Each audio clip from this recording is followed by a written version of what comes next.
सरकार सत्तेत आलेलं आहे आणि आजपासून खरं तर डिसेंबरचा मुख्यमंत्री लाडकी बहीण योजनेचा हप्ता जो आहे तो राज्यातल्या महिलांच्या खात्यावरती पडणार आहे। आपल्याबरोबर बोलण्याकरता भाजपचे नेते प्रवीण दरेकर जी आहेत। दरेकरजी, खरं तर मुख्यमंत्री लाडकी बहीण योजनेवरतून टीका टिप्पणी जी आहे ती विरोधकांकडून होत होती की डिसेंबरचा हप्ता कधी येणार, परंतु आजपासून राज्य सरकारकडनं हे हप्ते जे आहेत डिसेंबरचे ते महिलांच्या अकाउंटमध्ये येणार आहेत। मला वाटतं शब्दाला जागणारा अशा प्रकारचा नेता या राज्याच्या मुख्यमंत्रीपदी विराजमान झालेला आहे आणि त्याच वेळेला आम्ही सांगितलं होतं महायुतीच्या नेत्यांनी की आमचं सरकार आल्यावर लाडक्या बहिणींचा हप्ता वेळेवर दिला जाईल आणि त्याप्रमाणे दिलेल्या शब्दाला जागणारं सरकार महायुतीचं या महाराष्ट्रात आलंय। मला वाटतं मोठं मन दाखवून या सरकारच्या प्रामाणिकपणाबद्दल विरोधकांनी कौतुक करायला पाहिजे, अभिनंदन करायला पाहिजे। परंतु ज्यांना त्या ठिकाणी सगळ्या गोष्टी वाईटच दिसतात, केवळ टीका टिप्पण्या करणं हा ज्यांचा स्वभाव झालाय वैफल्यातनं, त्यांना लाडक्या बहिणींसाठी केलेल्या गोष्टीचं अप्रूप वाटणार नाहीत। प्रसंगी त्यात काही खोड दाखवण्याचा सुद्धा प्रयत्न केल्यास आश्चर्य वाटायला नको। खरं तर राहुल गांधी जे आहेत ते दिल्लीतल्या भाजी मार्केटमध्ये गेलेल्याचं पाहायला मिळतं। 40 रुपयाचं लसूण 400 रुपयापर्यंत गेलेला आहे। या सगळ्या संदर्भात ते दिल्लीच्या मार्केटमध्ये जाऊन महिलांशी चर्चा करतात आहेत, केंद्र सरकारवरती टीका करतात आहेत की महागाई जी आहे ती संपूर्ण केंद्र सरकारने वाढवली म्हणून। मला वाटतं त्या ठिकाणी राहुल गांधींनी विकासाच्या प्रश्नावर, समाजाच्या प्रश्नावर त्या ठिकाणी बोललं पाहिजे। संघटन मजबूत करत आपण कुठे चुकलो त्याचं आत्मपरीक्षण करून पुढे गेलं पाहिजे। परंतु केवळ नौटंकी करून आपल्याला काही यश मिळतं का किंवा उभं राहता येतं का, अशा प्रकारचा केविलवाना दुर्दैवी प्रयत्न आहे। अनेकदा आपण पाहिलं कुठे ट्रक ड्रायव्हर, टेम्पो ड्रायव्हर त्या ठिकाणी असतील, त्याच्यावर स्टेअरिंग चालवायला बसणार, कुठे त्या ठिकाणी कोणाच्या घरी जाऊन त्या ठिकाणी नौटंकी करणार, आता या ठिकाणी भाजीच्या बाबतीत नौटंकी करणार। मला वाटतं लोकांना हे आवडत नाही। तुम्ही जे कराल ते प्रामाणिक करा, तुम्ही इव्हेंट करू नका। त्याच्यामुळे मला वाटतं आता राहुल गांधी दिशाहीन झालेले आहेत। पक्षाला जे अपयश देशामध्ये मोठ्या प्रमाणावर आलंय, महाराष्ट्रामध्ये विधानसभेचा जो सफाया झालाय, या सगळ्यातना वैफल्य आलंय आणि मग अशा वेळेला मार्ग शोधत शोधत काय केल्याने आपल्याला जनमानसात पुन्हा त्या ठिकाणी आपलं स्थान अबाधित राखता येईल किंवा राहू शकतं याचा शोध ते घेत या गोष्टी त्या ठिकाणी करताना दिसतात।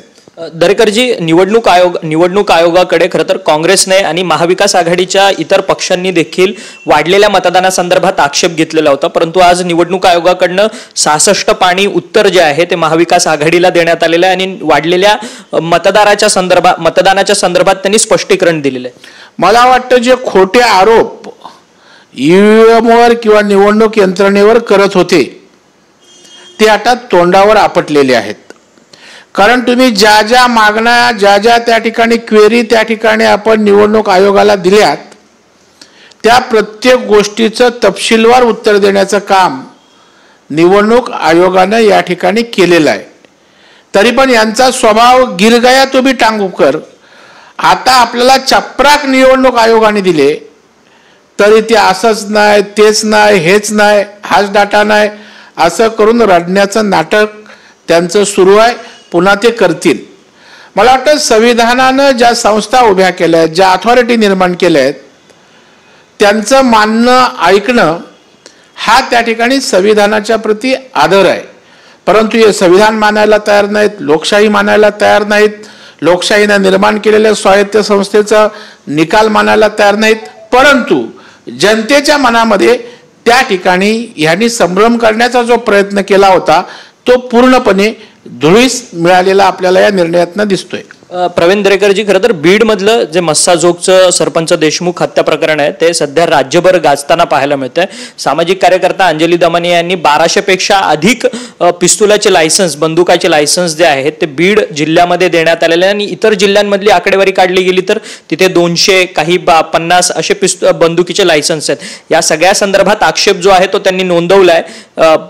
खरं तर ह्याला जबाबदार जे आहे ते राज्य सरकार असं त्यांचं म्हणणं. मला वाटतं राज्य सरकारने या संदर्भामध्ये राज्याचे मुख्यमंत्री ज्यांच्याकडे गृह खाता आहे त्यांनी आपली भूमिका स्पष्टपणे विधिमंडळात उत्तरात बीडच्या प्रकरणात दिलेली आहे. मोका लावण्याचं त्यांनी जाहीर केलेलं आहे. त्याचबरोबर त्या ठिकाणी कुणालाही माफ केलं जाणार नाही. बीडच्या संदर्भात त्या ठिकाणी मुख्यमंत्री अत्यंत कठोर आहेत हे त्या ठिकाणी आपण पाहिलेलं आहे. परंतु आता प्रत्येक गोष्टीचं राजकारण करायचं हा त्यांचा फंडा झालाय. या सगळ्या प्रकरणाची पिस्तुलं दिली गेलेत का, अधिकृत किती, अनधिकृत किती, या प्रकरणाचा निपटारा कसा होणार, या सगळ्या बाबतीत शासन त्या ठिकाणी अत्यंत संवेदनशीलतेनं बघतंय. मुख्यमंत्री कुणाचाही मुलाहिजा न ठेवता या प्रकरणात कारवाई करतायत आणि टोकाची वाटेल ती कारवाई करतील यावर आमचा आणि महाराष्ट्रातल्या जनतेचा पूर्ण विश्वास आहे. खरं तर आता मंत्रिपदं वाटलेली गेली आहेत, त्याचसोबत मंत्र्यांच्या मंत्रालयाची दालनं देखील वाटली गेली, बंगले देखील वाटले गेले. तुमचे प्रदेशाध्यक्ष असलेले चंद्रशेखर बावनकुळे महसूल मंत्रिपदावरती आहेत, त्यांना रामटेक बंगला मिळाला. परंतु रामटेक बंगल्याच्या विषयी जास्त चर्चा रंगते की रामटेक बंगला ज्याला मिळतो त्याची पुन्हा पदावरतून गच्छंती होते, अशी संपूर्ण चर्चा जी आहे ती राजकीय वर्तुळात रंगताना पाहायला मिळते. मला वाटतं राजकीय वर्तुळात अशा प्रकारची चर्चा रंगणं हे मूर्खपणाचं आहे. जेव्हा आपण पुरोगामी महाराष्ट्र बोलतो त्यावेळेला अशा प्रकारे या बंगल्यात काय होतं, त्या बंगल्यात काय होतं, अशा प्रकारचा विचार करणं दुर्दैवी आहे. मला वाटतं त्या विषयाला मुठमाती देण्याची आवश्यकता आहे. आणि या ठिकाणी कोणाला कुठला बंगला मिळाला यासाठी लोकांनी आपल्याला निवडून दिलेलं नाही आहे. त्या ठिकाणी बंगला एक वास्तव्याचं माध्यम, साधन त्या ठिकाणी आहे. मंत्रालयात असणाऱ्या केबिन या तुम्हाला बसायचं ठिकाण, काम करण्याचं एक ठिकाण आहे. त्यामुळे लोकांना तुम्ही त्या पदावरनं, बंगल्यातनं, कार्यालयातनं महाराष्ट्रातल्या जनतेला काय देताय हे महत्त्वाचं आहे.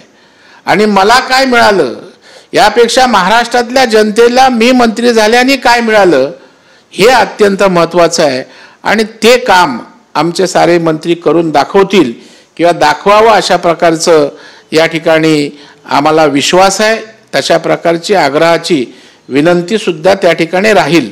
परंतु काही लोक उगाचच या विषयावरनं त्या ठिकाणी मुद्दाम संभ्रम निर्माण करतायत, त्या ठिकाणी चर्चेचा विषय करतायत. परंतु मला वाटतं आठवडाभरात आमचे सारे मंत्री कामाला लागल्यावर या विषयाचा पर्दाफाश किंबहुना पडदा या विषयावर पडेल.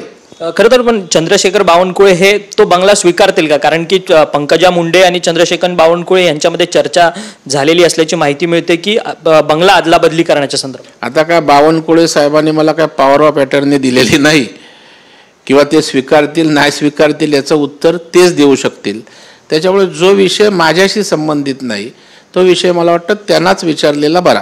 धन्यवाद प्रवीण दरेकरजी, तुम्ही आमच्याशी बातचीत केली.